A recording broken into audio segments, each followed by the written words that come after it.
नमस्ते दोस्तों, चलिए आज शुरू करती हूँ महाशिव पुराण की कथा का चतुर्थ अध्याय। पिछली बार हमने चंचुला जी और ब्राह्मण देव के बीच का वार्तालाप होने ही जा रहा था और कथा का अध्याय खत्म हो गया था। तो इससे पहले कि अगर आपने वीडियो नहीं देखे हैं तो आपको ज़रूर उसे सुनना चाहिए ताकि आपको शिव महापुराण की कथा का पूरा लाभ मिल सके।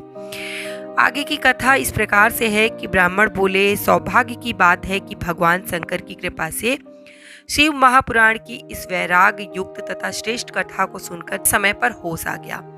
हे ब्राह्मण पत्नी, तुम डरो मत, भगवान शिव की शरण में जाओ। शिव की कृपा से सारा पाप तत्काल नष्ट हो जाता है। मैं तुमसे भगवान शिव की कीर्ति कथा से युक्त उस परम वस्तु का वर्णन करूंगा जिससे तुम्हें सदा सुख देने वाली उत्तम गति प्राप्त होगी। शिव की उत्तम कथा सुनने से ही तुम्हारी बुद्धि इस तरह पश्चाताप से युक्त एवं शुद्ध हो जाएगी, साथ ही तुम्हारे मन में विषयों के प्रति वैराग्य हो जाएगा। तत्पश्चात ही पाप करने वाले पापियों के लिए सबसे बड़ा प्रायश्चित यही होता है।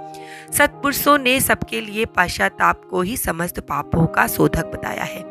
पश्चाताप से ही पापों की शुद्धि होती है और जो पश्चाताप करते हैं वही वास्तव में पापों का प्रायश्चित करते हैं, क्योंकि सत्पुरुष ने समस्त पापों की शुद्धि के लिए जैसे प्रायश्चित का उपदेश दिया है वो सब पश्चाताप से संपन्न हो जाता है।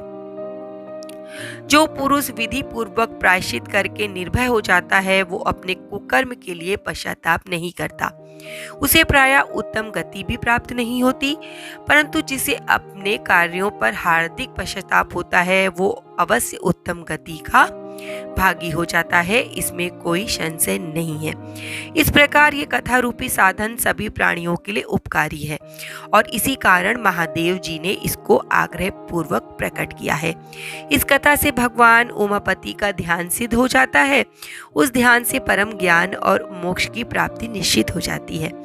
भगवान शंकर के ध्यान में मग्न हुए बिना भी यदि कोई इस कथा को सुनता मात्र है वो दूसरे जन्म में भगवान के ध्यान को सिद्ध कर परम पद को प्राप्त कर लेता है।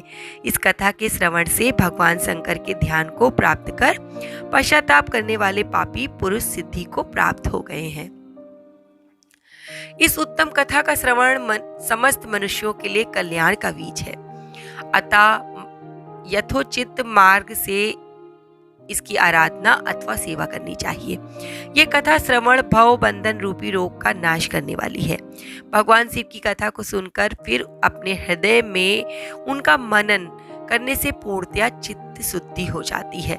चित्त शुद्धि होने से महेश्वर की भक्ति अपने दोनों पुत्रों के साथ निश्चय ही प्रकट हो जाती है, यानी कि ज्ञान और वैराग्य के साथ। तत्पश्चात महेश्वर के अनुग्रह से दिव्य मुक्ति प्राप्त होती है, इसमें संशय नहीं है। जो शिव भक्ति से वंचित है उसे पशु समझना चाहिए कि उसका चित्त माया के बंधनों में आसक्त है, वो निश्चय ही संसार बंधन से मुक्त नहीं हो पाता।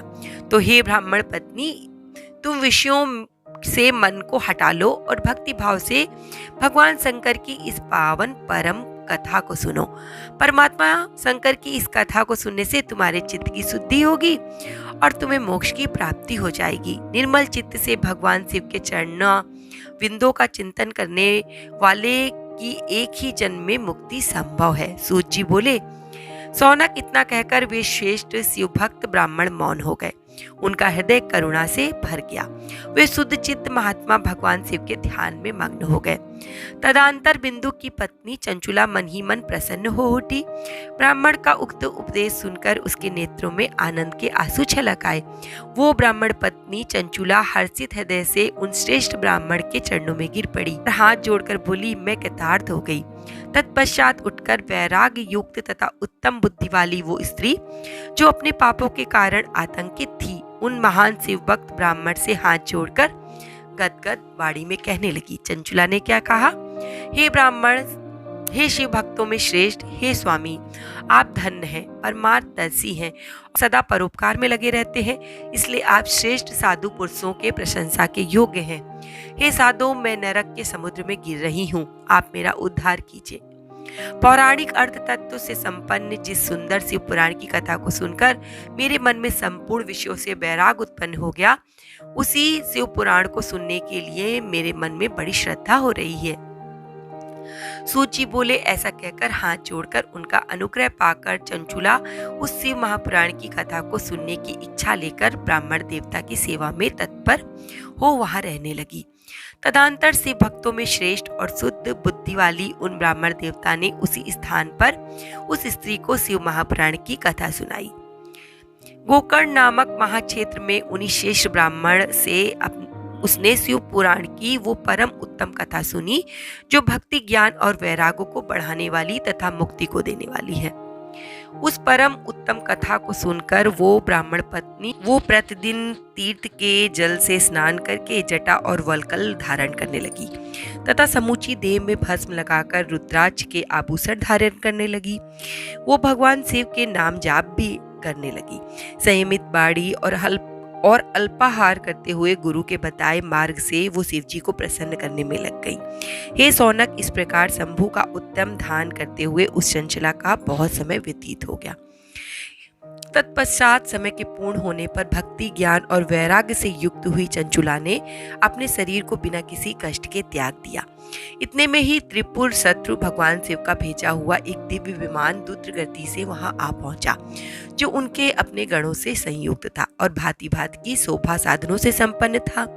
चंचुला उस विमान पर आरूढ़ हुई और भगवान शिव के श्रेष्ठ पार्षदों ने उन्हें तत्काल शिवपुरी में पहुंचा दिया। उसके सारे मैल धुल गए थे। वो दिव्य स्वरूपिणी दिव्यांगना हो गई थी। उसके दिव्य अवयव उसकी शोभा बढ़ाते थे। मस्तक पर अर्धचंद्र का मुकुट धारण किए वो गौरांगी देवी शोभाशाली दिव्य आभूषणों से विभूषित हुई। इस प्रकार परम उज्ज्वल भगवान शंकर का दर्शन करके वो ब्राह्मण पत्नी चंचुला बहुत प्रसन्न हुई। अत्यंत प्रीतिपूर्वक होकर उसने बड़ी उतावली के साथ भगवान को प्रणाम किया। फिर हाथ छोड़कर वो बड़े प्रेम, आनंद और संतोष से युक्त हो विनीत भाव से खड़ी हो गई। उनके दोनों नेत्रों में आंसुओं की अविरल धारा बहने लगी और संपूर्ण शरीर में रोमांच हो गया। उस समय भगवती पार्वती और भगवान शंकर ने उन्हें बड़ी करुणा के साथ अपने पास बुलाया और सौम्य दृष्टि से उसकी ओर देखा। पार्वती जी ने दिव्य स्वरूपिणी बिंदु प्रिया चंचुला को प्रेम पूर्वक अपनी सखी बना लिया। वो उस परम आनंद घन ज्योति स्वरूप सनातन धाम में अविचल निवास करने लगी। ज्यादा पाप कार्य किया था, लेकिन शिव महापुराण की कथा सुनने से उन्हें शिवलोक प्राप्त हुआ। तो समझ लीजिए कि शिव पुराण सुनने का कितना ज्यादा महत्व है। इसी के साथ जय श्री राम, जय बाबा की और हर हर महादेव।